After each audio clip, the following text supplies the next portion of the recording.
So I'm gonna try to burn through this as swiftly as I can, but making sure that you all understand what I'm doing. Well, some of you may have seen the flyer, some of you may have not. It's been like, hey, that looks cool. Let me go check it out. Yeah. So today we're going to be utilizing desserts, cookies, cupcakes, and pastries, and see what they teach us about brand optimization, specializing in products. Okay, customers and the whole 10. We're going to be very creative and fun. So just me. My name's Corey. Meeting the speaker. My company is called Champion Circle Enterprise. It's a brand development agency, and we focus on helping companies and people build their image, right? That's going to be their brand. Their confidence is their brand. If you don't feel too strongly about what you're good at, then you're probably not going to be able to scale it and grow it to the best of your abilities, right? So we focus big on brand identity.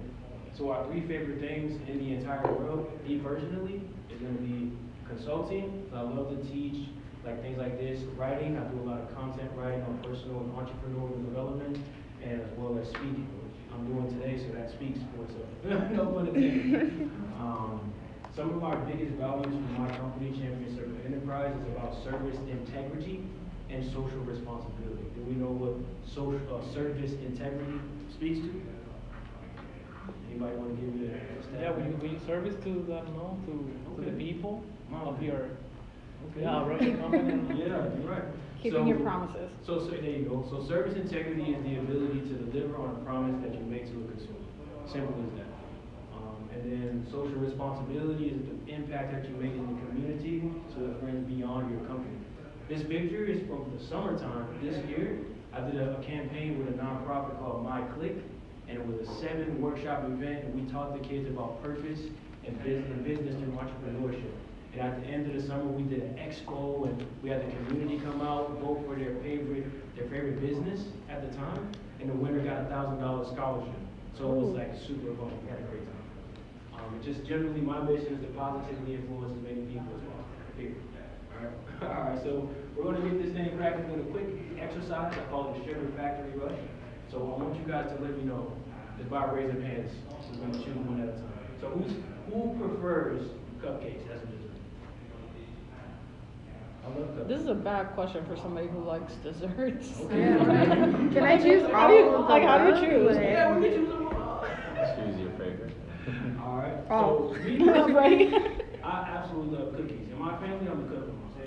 If I see a cookie, I'm probably gonna eat it. I'm always that kid in the cookie jar. Some of us just never grow up. You know what I'm saying? So generally, we're gonna skip that part. So we're gonna keep on the slide. So what is something that all of these desserts have in common? They're bad for you. Okay. What is something unique? What's unique about these items? They look delicious. What's the difference? Come on, tell me some differences between The these shapes, items. Okay, shapes. the consistency. The consistency. Texture. Okay, perfect. And then what is one thing that makes it irresistible? It's delicious. Yeah. Okay, so today we're all going to be sugar monsters. Okay? Yeah. We just love it all. You go to the next Say slide. too much. So these are some of the things I was looking for, right? So as we all are marketers in some capacity, when it comes to sugar, that's what they all have in common, which we all that's kind of obvious. In terms of specific specification in the market and understanding who you're targeting, that's going to be the different type of dessert that you have. And then we take that even further, that what makes it irresistible is the attention to the customer, right? So if I love the taste of sugar, but I'm vegan, I'm probably going to go where there's alternatives for these type of products that's specific to my interest, right? Now, can anyone tell me, there's 2 processes in the marketing experience that this emulates. There's 2 possible answers. Can anyone give me this? Say that again. I'm sorry. So there's, what process in marketing does this emulate? There's 2 possible answers. We have an industry, we have a market, we have customers. Brandon? Okay, that's cool. Anybody else? Well, they need a strategy. Okay, strategy. Love that. This is They have the components. They just need to tie it all together. Okay. What is that journey, what is that process of? Strategy planning? Like, I feel like that was a trick question. Go to the next slide, go to the next slide. Alright, so essentially the two things that emulate is gonna be the buyer's journey, and you have the 4 steps. Awareness is when customers are just becoming aware of their problem. My foot hurts. Okay, I'm aware now my foot hurts, right? I love sugar. Okay, great. You know that you like sugar, right? Consideration is now like, okay, what type of taste do I want? I like the savory sugar, maybe a little bit of spice in there. You know, what makes it unique? What do I enjoy about it? So now we're considering things to help us make a decision. And then once we get to the decision phase, now we are in those stores. We are at Auntie's Bakeries, okay? We is at Sally's Sugar Candy Factory, you know what I'm saying? We chilling with Wiggy Wonka because we want some chocolate, you feel me? Okay? And then the final stage of the buyer's journey is going to be conversion rates. Okay, so how often are the people who are coming to your establishment in terms of revenue actually converting into business? Right? So if you have a very low closing rate, but you have a high ticket item, then the percentage of those individuals it might take to make your business go forward will be less. Does that make sense? Mm-hmm. Perfect. And then on the other side, we have the customer segmentations. Similar like we just talked about. So the general audience, all of us with sugar monsters, we just gonna go where the sugar at. Right?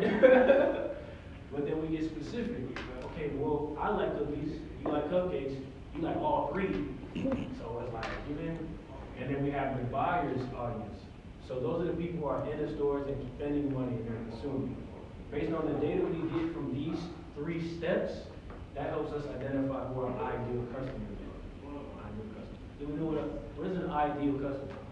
Anyone give me a general? It's a customer that is willing to purchase the product that you're offering and has the acquisition power and the desire and willing to. I love that. That's great.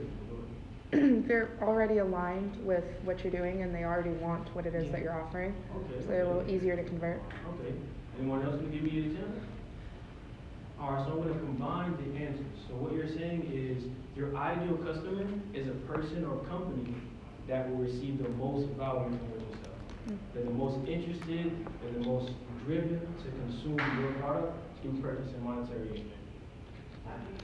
Alright, so in this top half, we're going to call this the top and this the bottom of the funnel.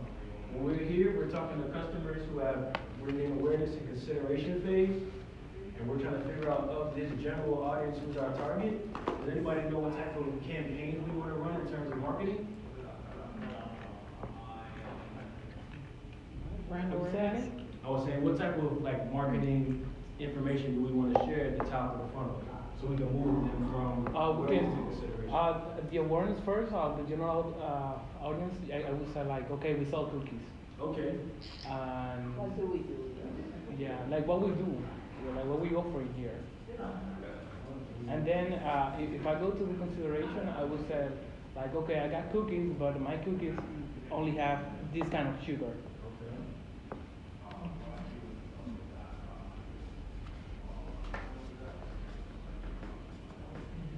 I can't spell ingredient, just imagine this as ingredient. Yeah, that's good stuff. So in order to communicate these 3 things, would you say we're more focused on content or like advertising? Content. Okay, perfect. So this one, so when we're at the top of the funnel, we're going to focus on content marketing. I know that's a really broad term, so just for general sake, content marketing is like your blogs or maybe an article, a recipe, book, PDF, something what you can give to the consumer so they can try to experience what it is you're selling. So if I'm selling cookies, I might offer you a sample, right? They did that a lot in public back in the day. Anybody used to go to Publix and get those free samples? I used to do that. I used to, oh, man. Sometimes I go to Publix for the free samples. All day at work, you know what I'm saying? One day at work, man, I want some tuna, man. I don't want a sandwich. I just want a Publix. This is not sponsored, but the sandwiches are from Publix. All right, perfect. So this is the type of information we focus on content marketing at the top of the funnel. There's only 4 steps here, so top and bottom. So what this does is for people who have sugar, people who want to, let's say, make cookies, learn how to bake, They would look for our resources, and that's how we build trust with our audience. And then on the bottom half, and we say that we'll focus more on marketing or like paid advertising, we can say. Does that make sense? So while we focus on paid advertising for individuals who are ready to make a decision and possibly going to be a great seller.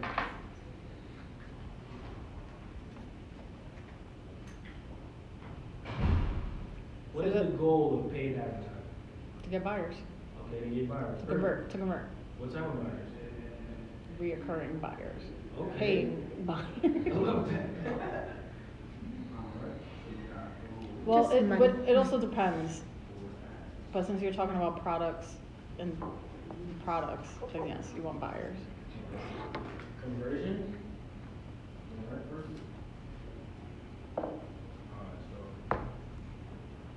So the other part of conversion is going to be about service, right? We want to be able to grow our business and scale. So while we're converting and our advertising campaigns are bringing people in, lead generation, those type of words, then once we get them into our pipeline, we want to be able to move them with information, conversation, maybe an event or two, like an onboarding type of situation. So that way we can nurture them through the process, and when they're ready to buy, they have that longevity of trust with our customer, right? So in the long game, once we do the content marketing here, we're kind of warming up our audience to a bunch of strangers. And then once we have a better understanding of who we're targeting in those groups, we can go ahead and send some ad campaigns based on the specific solutions that they're looking at. And that's how they go from your general customer segmentation. We go from general to target to buyers to ID, right? Bottom of the phone. All right, so the next slide. All right, perfect. So in terms of the type of customers you want, we would say it's more of like quality over quantity. But in reverse, when you're just targeted to the general audience, you're going to just do quantity over quality because you need the data to identify who those individuals are. So what this information is here, this is going to be called the sweet tooth optimization, and it leads into the principles of scale. Does anyone know the difference between options and variety? It's on the board, well, I'm just saying. Just give me one example. What would be considered as an option for your company who sell a service? If you're a service-based business, we can still utilize these processes, but that would be more of your digital courses. If you have an ebook, those type of resources could be considered as physical products for your business. So it makes sense in this particular situation that we're talking about. Am I going too fast? No, you're good. Speak first. Just checking, you know what I'm saying? Make sure we're on the same page. So options would be like, for example, with cookies, you have 4 different types of cookies. Okay. And variety is different types of desserts in general. Okay, that's a good one. If you want to relate it to your. Yeah, we're very close. Yeah. So it's exactly what you said. So if I have, let's say, my company offers branding services, right? Different options could be 3 tiers for consulting specifically, right? So you're getting the same service, but the quality or what you're getting may be more than. So that's going to be different options available. Now, as a branding company overall, we also offer public speaking, workshops, course development, a list that can go on 100 miles, okay? So these other items that we use that are different from consulting would be considered as a variety. Same thing when we go to the bakery, we might see a chocolate chip cookie that has chocolate chips in it. We might see a double chocolate chip cookie, and then we might see just all chocolate across the board, and there's not even a cookie in it. So tell me what's your flavor, you feel me? And that's going to be the difference between options and variety. So here's some of the benefits, or one of the benefits of focusing on your options. By having similar items in your wheelhouse for your business, you can focus on hyper focus on your customer. Right? So if you're looking specifically for a contractor who builds beams, right? Then if they give you different options, okay, we have beams built with this material, stainless steel, we have beams built with this other material, depending on what your product need is, right?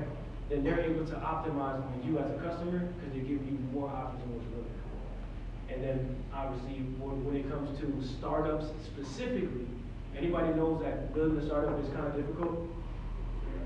Would you say that it's still pretty difficult after you scale and grow a massive company? Right, so difficulty, what changes, what I've observed of what changes the most in business as you scale is your responsibility. The people you're responsible for, your role may change from a delegator to from leading to like acquisition of bigger customers, you know, so it may not be as hands-off as we desire. Because if we the captain of the ship, if we leave the boat, where the ship go? Where the ship will go? So in terms of startups, visibility is a challenge in a saturated market. So if every person in here, what is your company? Freight forwarders. Okay, freight forwarders. So everybody in here has freight forwarders, and we have bigger connections, stronger awareness, a greater share in the market. Would you say it'd be easier or maybe a bit more challenging for you to penetrate and get sales? More challenging. All right. So that's exactly what we're saying here. Okay. On the other side, we have the varieties, and we all compete. So we're going to move on. So what it does, we have multiple different options, courses, you know, free resources, tabloids, you know. Then you have to, we can cast a very large net, very large. Like Splenda, you know, or Mitsubishi is a good example. So Mitsubishi, they sell cars, but they also sell ACs. Yeah. I remember I seen my first Mitsubishi AC. I was like, they using car parts in there? Like, bro, why do they have? They used to sell cell phones too. Bro, they used to sell cell phones too. Yeah. Wow. MTVs. Yeah, target a lot of people. Bright House is a good one too. Well, Spectrum now, right? They have cable, they have bundled it. All, you know, you can just get the box. You get a lot of different options. But what happens is, specifically in terms of cookies, sugar, industry, bakery, and all that good stuff, is the labor determines the shelf life and affects your margins, right? So, how many of us, when we go to the grocery store, we're looking at the expiration date, right? I'm hopefully we are looking at the expiration date. I don't. Nothing wants to expire. Yeah. They're very trusting Tuesday, people. This says it expires on Friday. Half of them are fake anyway. Let's get it. I know, right? That's not real. Right? You know what I'm saying? So, It'll be fine. yeah, so that definitely determines, because how long it is on the shelf will determine the quality over time, which could deter your customers. Right? Timing is important in businesses. So again, in this option, this is how we illustrate quality over quantity. So our goals as business leaders, thought leaders, employees, staff, team members, our goal essentially as marketers is to find the perfect synergy to maximize profit and minimize the losses, right? Because if you are an employee of a company and you curse me out when I come to your establishment, your boss may have to talk to you a little bit.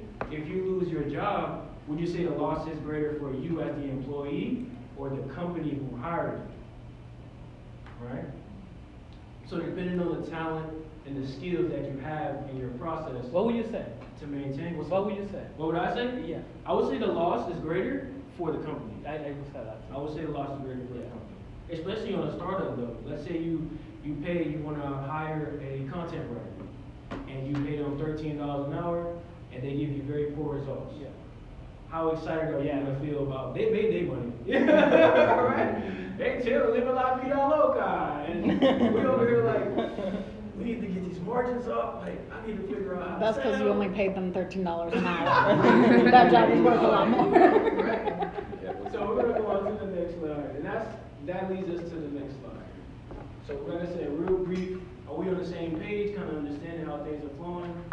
Okay, what's the difference between content marketing and paid advertising? Oh, I didn't know there were questions.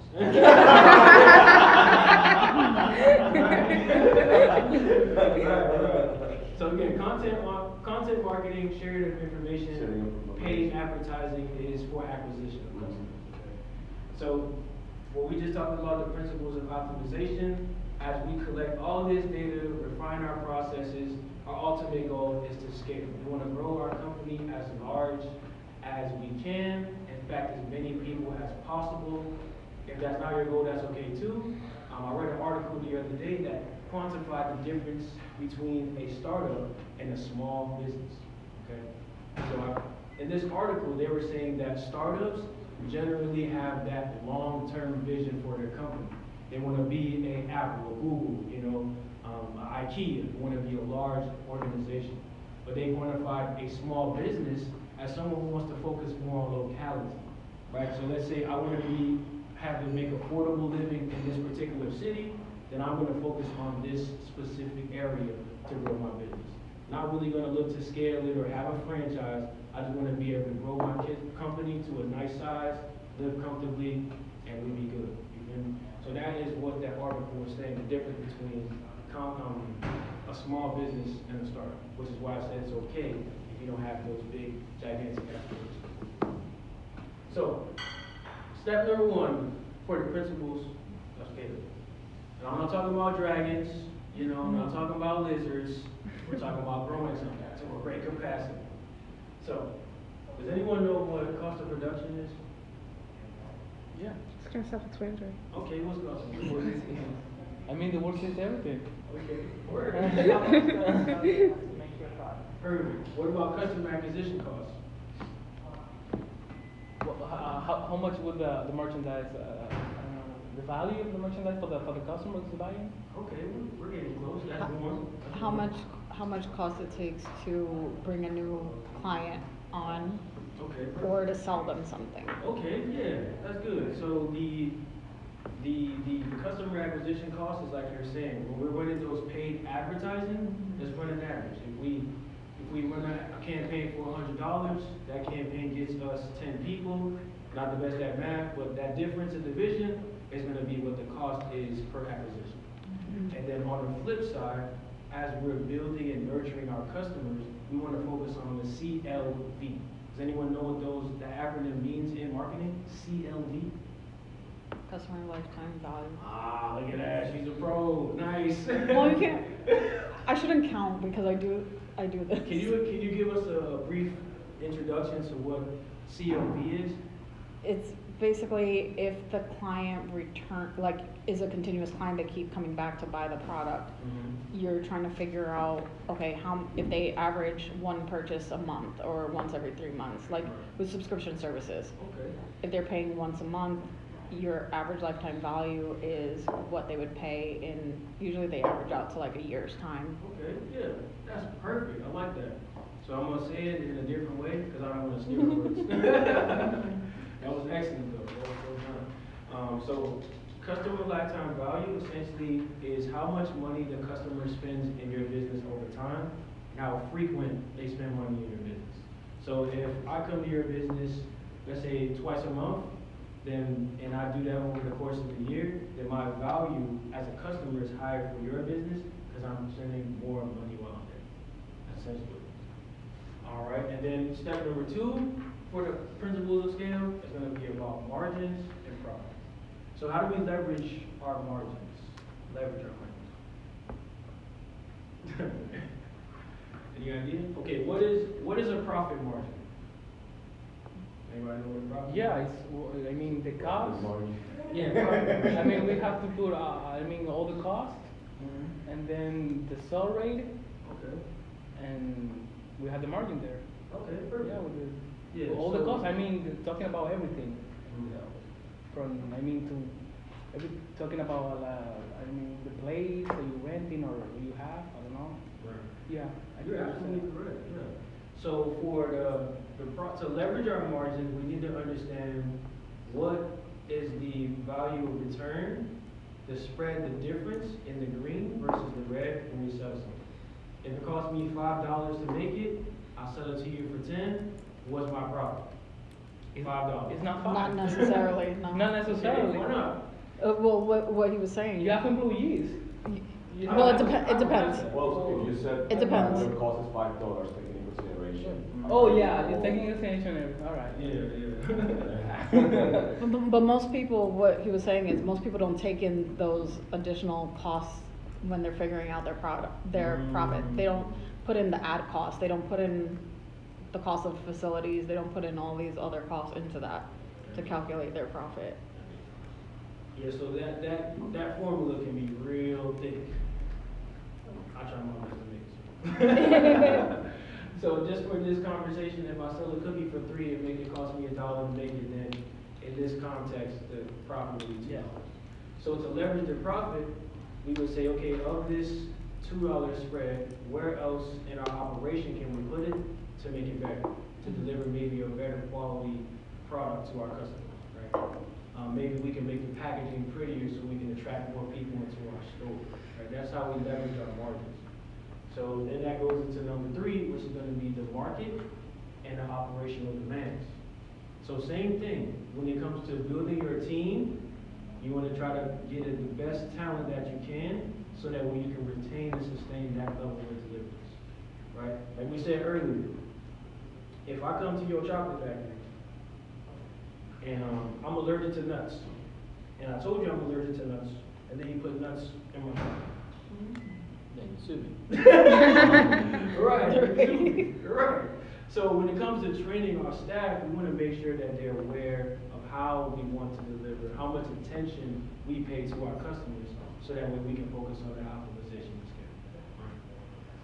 And then obviously the market, as you grow your business, more people are going to find you. My PR friend over here, she gave us a good illustration earlier during our conversation. Perception in business is a very large influencer for your customers. Right, so if you had a deal with Coca-Cola and you're selling sugar pops, then a lot more people might automatically trust and go to your brand because the name Coca-Cola is there. Mhm. You see what I'm saying? So that obviously is going to increase your demand, but if you don't have the staff to manage that influx of business, then that could cause more harm to your business. So that's why when it comes to step number 4, which is the final principle of scale, you want to focus on value, quality, and quantity. And I definitely recommend if you have like a marketing team, you talk to them and really do a deep dive and understand what you can manage, what your stake is in the market, and how you can grow, what type of relationships and partnerships you can create, so that when you can build your business as responsibly as possible. You know? So let's say you have a small team of 10 people, and of those 10 people are able to manage, let's say 50 clients. That next month, for the rest of the year, you get 70 clients. Would you consider, like, what type of things would you think about to make sure you can handle that level of business and continue to grow? That is where this conversation is. You want to talk to your team. And that's pretty much it. Any questions? You can go to the next one. Yeah, that's it. Any questions? Any I have a question. Yeah, what's up? What are some of the mistakes you see, is like beginners make? Like, oh, okay, I need to think about marketing. Maybe I need more business. Or I'm just not really focusing on this area in my business. I guess dabbling in. Where do you see people kind of make critical errors in their approach? Okay, I'm going to answer your question in a different way. Okay. I think the greatest challenge that startups have is managing their time and their energy, right? Because what happens often in the startup community is there's a lot of drive, a lot of motivation, a lot of inspiration. We see everybody do it, so we're like, we can do it too. We may have the capacity, the capability, the tangible skills to create a thing and add value in the market. But the lifestyle of owning and managing a business is a lot different from just seeing it online. You know, so that's definitely something I say is a great challenge for startups. And when it comes to marketing, I'm big on emulation. So if you know of a company that's offering a similar product than you, is to look at maybe 2 or 3 of those profiles and match your skill sets to what they offer. So for me, I do that through competitive analysis. And I use like my NAIC codes, which is like the government industry code for you to see. It's a really big thing. It's like this big. But once you're able to get specific on what your code is, then they have the leaders in that industry. You visit their websites and you can see, okay, what skills do I align that will add value to the market. That's how I became, that's where I was able to understand that content writing is essential. By looking at other businesses that have a large authority in the marketplace and seeing what skills do I have that align with the product that they're serving.